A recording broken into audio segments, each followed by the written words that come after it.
Barcelona's summer window included a quiet but potentially seismic move: homegrown goalkeeper Inaki Peña heading out on loan to Elche. On the surface, it looked like a pragmatic decision. A young keeper seeking minutes he couldn't get behind established names. But beneath that simplicity lies a far more consequential story about succession, squad registration, and how one player's season away can rewrite club plans. Peña left to play regularly, to showcase himself in La Liga and to force Barcelona into a choice: buy back into him as a ready-made backup or accept his market value rising and cash in. The move matters because the goalkeeping room at Barca is no longer a static hierarchy. Reports of tensions involving Marc-Andre ter Stegen and an uneasy arrangement around Wojciech Szczesny have created an atmosphere of uncertainty. Ter Stegen's relationship with the sporting leadership has been discussed at length in various corners, and the club can no longer treat the #1 shirt as a guaranteed, long-term fixture. At the same time, Szczesny's situation feels transitional. His role, motivations, and medium-term plans leave questions about whether Barcelona will have the experienced backup they need when the season's intensity peaks. Into this fog steps Joan Garcia, a younger option who has impressed in training and limited appearances, and Inaki Peña, who now has the chance to turn theoretical potential into concrete value on the pitch. For Barcelona, the calculus is straightforward but delicate. If Peña thrives at Elche, plays week in and week out, keeps clean sheets and accumulates form against top-flight attackers, two things can happen.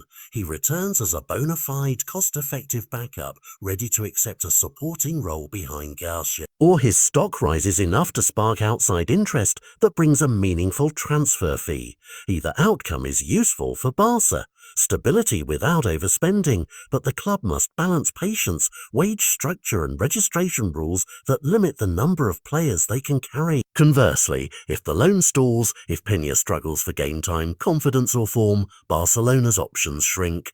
Suddenly the club might have to pursue an external signing in mid-window, pay a premium for experience, or rethink how they manage the goalkeeper hierarchy. The domino could affect other roster moves. Wages that could have gone to a backup might be diverted to a marquee signing elsewhere, or a forced emergency signing could eat into transfer flexibility. For Peña himself, this loan is a crossroads, way to sway. He's a product of Barca's youth pipeline, schooled in a style that prizes playing out from the back and quick distribution.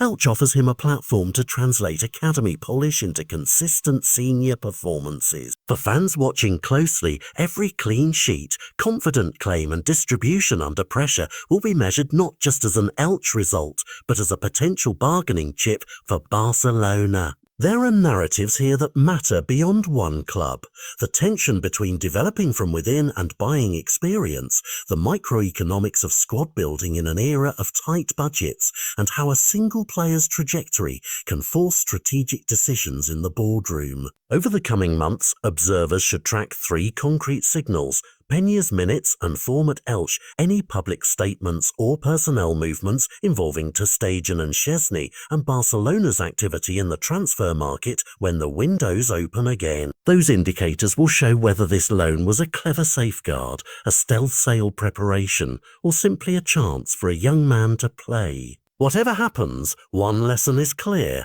at elite clubs the line between squad depth and crisis is thin, and a single loan can morph into the decisive chapter of a transfer saga. Barcelona's secret goalkeeping gamble is no longer just a summer footnote. It may be the opening move in a season that reorders who wears the gloves at Camp Nou. Keep watching and we'll unpack each twist as it unfolds, because this quiet transfer has the potential to reshape a club that lives and breathes on long-term planning and footballing identity.